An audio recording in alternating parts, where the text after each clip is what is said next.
Urdu council Bhagalpur के तत्वावधान में उर्दू और आर्टिफिशियल इंटेलिजेंस संभावनाएं और चुनौतियां विषय पर संगोष्ठी।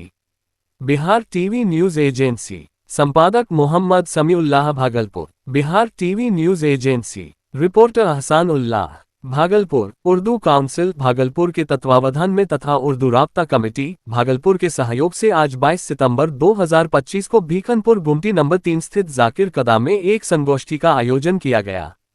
इस संगोष्ठी का विषय था उर्दू और कृत्रिम बुद्धिमत्ता संभावनाएं और चुनौतियां। इस अवसर पर शहर और आसपास के विभिन्न क्षेत्रों से जुड़े बुद्धिजीवी और जीवन के अलग अलग क्षेत्रों से संबंध रखने वाले लोग उपस्थित हुए। संगोष्ठी के प्रमुख अतिथियों में प्रो फारूक अली, डॉक्टर सलाहुद्दीन अहसन, अरशद रजा, फैयाज हुसैन, मोहम्मद सिद्दीक, शब्बीर जाफरी, महबूब आलम, कलीम आजर, कमर अमान आदि के नाम उल्लेखनीय रहे।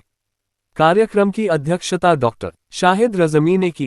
कार्यक्रम की शुरुआत में आयोजकों ने मेहमानों का स्वागत किया और विषय की महत्ता पर प्रकाश डाला। इसके बाद वक्ताओं ने अपने विचार व्यक्त किए। मुख्य अतिथि प्रोफेसर डॉक्टर फारूक अली ने कहा कि भाषा और तकनीक का रिश्ता अब निर्विवाद सत्य है। उन्होंने कहा कि दुनिया की बड़ी भाषाएं आर्टिफिशियल इंटेलिजेंस का लाभ तेजी से उठा रही हैं। अगर उर्दू को समय की ज़रूरतों से हम आहंग न किया गया तो ये पीछे रह जाएगी। उन्होंने इस बात पर जोर दिया कि उर्दू का मानक डिजिटल डाटा तैयार करना आज की सबसे बड़ी ज़रूरत है ताकि समृद्ध शब्दकोश उपलब्ध हो सके। अध्यक्षीय संबोधन देते हुए प्रोफेसर डॉक्टर शाहिद रज़मी ने कहा कि कृत्रिम बुद्धिमत्ता एक तरफ सहूलियतें पैदा करती है लेकिन दूसरी ओर यह कुछ खतरों के साथ भी आती है। उन्होंने कहा कि यदि एआई पर अंधा विश्वास किया गया तो भाषा की वास्तविक आत्मा प्रभावित हो सकती है।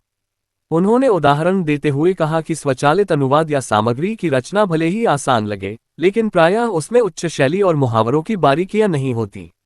इसलिए आवश्यक है कि उर्दू के विशेषज्ञ इस तकनीक पर निगरानी रखें और गुणवत्ता से समझौता न होने दें। डॉक्टर अख्तर आज़ाद ने आर्टिफिशियल इंटेलिजेंस की संभावनाओं पर प्रकाश डालते हुए कहा कि शिक्षा और शोध के क्षेत्र में यह एक क्रांतिकारी कदम है। उन्होंने कहा कि छात्रों और शोधकर्ताओं के लिए उर्दू किताबों का डिजिटल लाइब्रेरी में बदल जाना और सर्चेबल डाटाबेस उपलब्ध होना बहुत बड़ी नेमत है। उन्होंने जोर दिया कि यदि सरकार और संस्थाएं सहयोग करें तो उर्दू के शैक्षणिक खजाने को वैश्विक स्तर पर फैलाना बहुत आसान हो सकता है।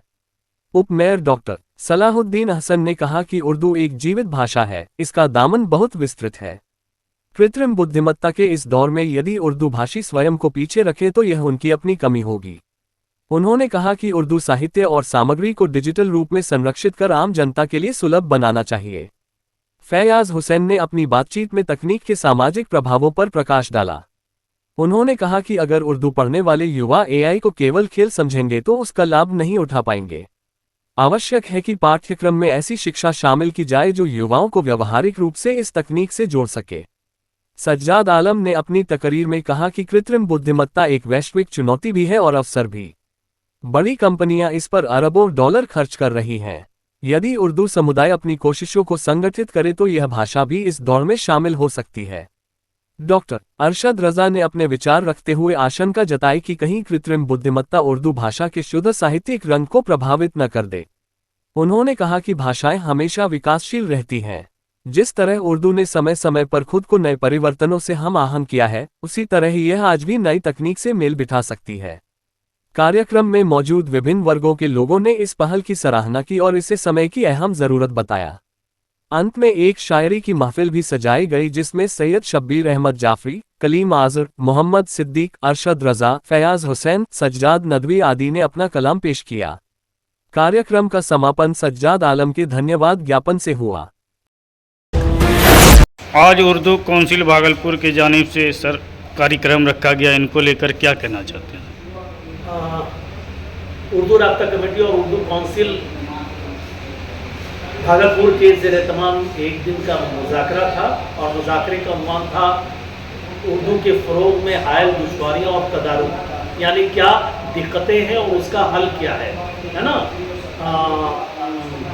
प्रॉब्लम्स और उसके सॉल्यूशन पे बात करनी थी कि प्रमोशन ऑफ उर्दू के तहत क्या परेशानियाँ आती हैं और क्या दिक्कतें होती हैं, और उस दिक्कतों में बिलखुसूस जो प्राइमरी सतह पर, सानवी सतह पे और आला सानवी यानी सेकेंडरी सतह पे क्या क्या तालीम के तहत परेशानियां आती हैं, असातिज़ा को, तालिब इल्म को और दीगर जो मुतल्लिका अफराद है उस पर गुफ्तगू करने के लिए हमने मुज़ाकरा मुनक़िद किया था, और वो उर्दू काउंसिल हिंद और उर्दू राब्ता कमेटी के तहत ये मुनक़िद हुआ था, और जिसमें शहर की सरकर्दा शख्सियात ने शिरकत की। आपने देखा कि उसमें साबिक़ vice chancellor JP university Chhapra professor Farooq Ali थे, deputy mayor doctor Salahuddin Ahsan मौजूद थे, साथ ही साथ शहर के नामवर सर्जन डॉक्टर इम्तियाज़ुर रहमान मौजूद थे, एमएसी के सदर जनाब इंजीनियर इस्लाम साहब मौजूद थे। उसके अलावा मुख्तलिफ स्कूलों के और इदारे के असातिज़ा मौजूद थे, जिनमें बाका से तशरीफ़ अनस अशरफी आए थे, काज़िम अशरफी तशरीफ़ रखते थे, साथ ही साथ दरख्शां साहबा मौजूद थी, सायरा हयात साहबा मौजूद थी, फैयाज़ हुसैन साहब मौजूद थे, और दीगर तमाम लोगों ने अपने ख़यालात का इजहार किया और ये बताने की कोशिश की कि उनके दरस व तदरीस के दौरान क्या परेशानियां होती हैं और सरकारी सतह पर क्या क्या परेशानियां हैं और क्या क्या दिक्कतें हैं, और उनके तदारुक के लिए हमें क्या करना चाहिए, क्या नस्मुल ऐन या लाहे अमल अपनाना चाहिए, ये तमाम चीज़ों पर गुफ्तगू हुई। तो जाहिर है कि उर्दू के तहत जो दिक्कतें और दुश्वारियां हैं वो कई सतहों पे हैं। आपने देखा होगा कि न सिर्फ तहजीबी सतह पे जो परेशानियां हैं और लिसानी सतह पे परेशानियां हैं, समाजी सतह पे परेशानियां हैं,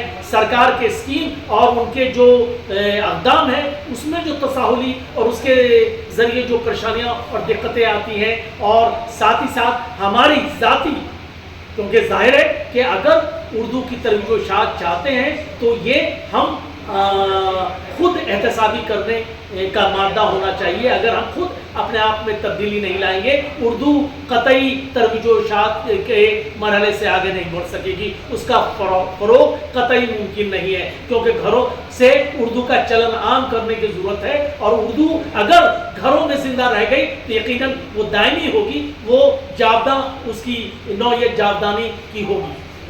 इसलिए लिहाजा मैं हमेशा इस बात का इसरार करता हूँ कि उर्दू का घर का चलन घरों से आम कीजिए, क्योंकि चैरिटी बिगिंस एट होम, घरों से सखावत की शुरुआत होती है, और अगर आपने घरों से उर्दू का चलन आम कर दिया तो कतई ये मुज़ाकरा, ये सेमिनार, सिम्पोजियम, मुशायरे और दूसरे जो गुफ्तगू और बातें में हम वक्त ज़ाया करते हैं, ये इसकी कतई ज़रूरत नहीं रहेगी। लिहाजा मैं तमाम अहले उर्दू, अहले भागलपुर और अहले बिहार और बिलखुसूस अहले वतन से दरख्वास्त करता हूँ कि उर्दू का चलन घरों से आम करें, तो यकीनन उर्दू ज़िंदा और ताबिंदा रहेगी। सर, ऐसा भी देख रहे हैं कि भागलपुर डिस्ट्रिक्ट में है कि उर्दू स्कूल है लेकिन उर्दू स्टाफ को नहीं पढ़ाने दिया जाता है, इनको लेकर आप क्या कहना चाहते हैं? ज़ाहिर है कि ये हमने अभी कहा कि ये तमाम बहुत सारी परेशानियां हैं, समाजी सतह पे है, सकाफती सतह पे है, लिसानी सतह पे है, और फ़र्द की सतह पे है, और साथ ही साथ सरकार के स्कीम और उनके अक़दाम की सतह पे परेशानियां हैं। तो जाहिर है कि हम जब मुज़ाकरा करते हैं और जब इस पर हम मिल बैठकर बैठेंगे और अमली अक़दाम करेंगे, और सरकार को ख़त व किताबत के ज़रिए, हम अपने मरासलात के ज़रिए, हम अपने लेटर के ज़रिए, मकतूब के ज़रिए उन्हें आगाह करेंगे, इंतबाह करेंगे, और नहीं तो जाहिर है कि मुत्तहिद होकर और डेमोक्रेटिक वे में अपनी तहरीक को आगे बढ़ाएंगे। और जाहिर है कि सरकार जब हम जमहूरी अंदाज में सड़कों पे उतरेंगे और अपने आवाज़ बुलंद करेंगे, अपने हुकूक के लिए आगे आएंगे, जाहिर है कि उर्दू एक ज़बान ही नहीं तहजीब है, और उसे आईनी हक मिला हुआ है। दस्तूर हिंद के 8वें शेड्यूल में ये उर्दू शामिल है, और साथ ही साथ बिहार की दूसरी सरकारी ज़बान है, तो इसकी हैसियत आईनी है। लिहाजा हमें कोई खैरात में कोई चीज़ नहीं देख रहा, हम अपने आइन के तहफ़्फ़ुज़ के लिए, आइन की हिफाजत के लिए, बाज़ियात के लिए कोशिश कर रहे हैं, और इसलिए लिहाजा उसमें कोई गुरेज नहीं करेंगे। आप अपना परिचय दीजिए। मैं डॉक्टर प्रोफेसर शाहिद रज़मी, सदर उर्दू राब्ता कमेटी और उर्दू काउंसिल भागलपुर। उर्दू के फ़रोग में हायल दुश्वारियाँ और उसका तदारुक उर्दू काउंसिल भागलपुर और उर्दू राब्ता कमेटी के इश्तराक से यहाँ MS होटल में रखा गया। ये जो मौजू है अपने आप में बहुत ही बार्म है। आज बिहार में उर्दू दूसरी ज़ुबान की हैसियत रखती है, लेकिन जो हुकूमत का रवैया है कि उर्दू टीचर्स की बहाली हो तो रही है, लेकिन मजमून की लाजमियत को ख़त्म कर दिया गया है। तो हम लोगों की ये कोशिश है कि उर्दू एज ए सब्जेक्ट पढ़ाया जाए, न कि गैर ज़ुबान के साथ एक जिस तरह पहले था 8+1 जो नॉर्म्स था कि 8 टीचर होंगे, एक हेड होगा, अभी उसको घटाकर 6+1 कर दिया गया है। यानी एक लैंग्वेज का टीचर होगा, उस लैंग्वेज के टीचर में वो बांग्ला का भी हो सकता है, भोजपुरी का भी हो सकता है, मगही का भी हो सकता है और उर्दू का भी हो सकता है, बांग्ला का भी हो सकता है। लेकिन जब इस तरह की बात होगी तो उर्दू लोग पढ़ना नहीं चाहेंगे, उसकी लाज़मियत ज़रूरी है और इसका हल हम लोग कोशिश कर रहे हैं। इसके लिए गवर्नर साहब से भी मिला गया है। हाल ही में उर्दू काउंसिल हिंद के ज़रिया ये मांग हुकूमत से की गई है कि इसको लाजमी पेपर बनाया जाए और इस पर तवज्जो दी जाए ताकि इसके फ़रोग में दिक्कत ना हो। सर, भागलपुर ज़िला में देख रहे हैं बहुत ऐसा उर्दू स्कूल और उर्दू टीचर हैं, लेकिन उनको उर्दू नहीं पढ़ाने दिया जा रहा, दूसरे लैंग्वेज में पढ़ाने दिया जा रहा। इनको लेकर आप क्या कहना चाहते हैं? ये तो सरासर गलत है। अगर उर्दू के टीचर हैं तो उनको चाहिए कि वो अपने जिस सब्जेक्ट में बहाल हुए हैं बस उसको उस सब्जेक्ट में ज़रूर पढ़ाने का मौका मिलना चाहिए और वो कोशिश करेंगे तो यहाँ देखने वाले लोग हैं, ज़िला में हैं, वो इंतज़ामिया से कहें, DPO हैं, DO हैं, उनसे अपील करें कि इस तरह के प्रॉब्लम्स हमारे स्कूल में हैं कि मुझे जिस सब्जेक्ट में बहाल किया गया है उस सब्जेक्ट को पढ़ाने नहीं दिया जा रहा। तो मैं समझता हूँ कि यहाँ पर जितने भी ऑफिसर्स हैं वो सब अच्छे हैं और इस पर ज़रूर जो है वो हल निकाल देंगे। आप अपना परिचय दें। मैं फयाज़ हुसैन हूँ,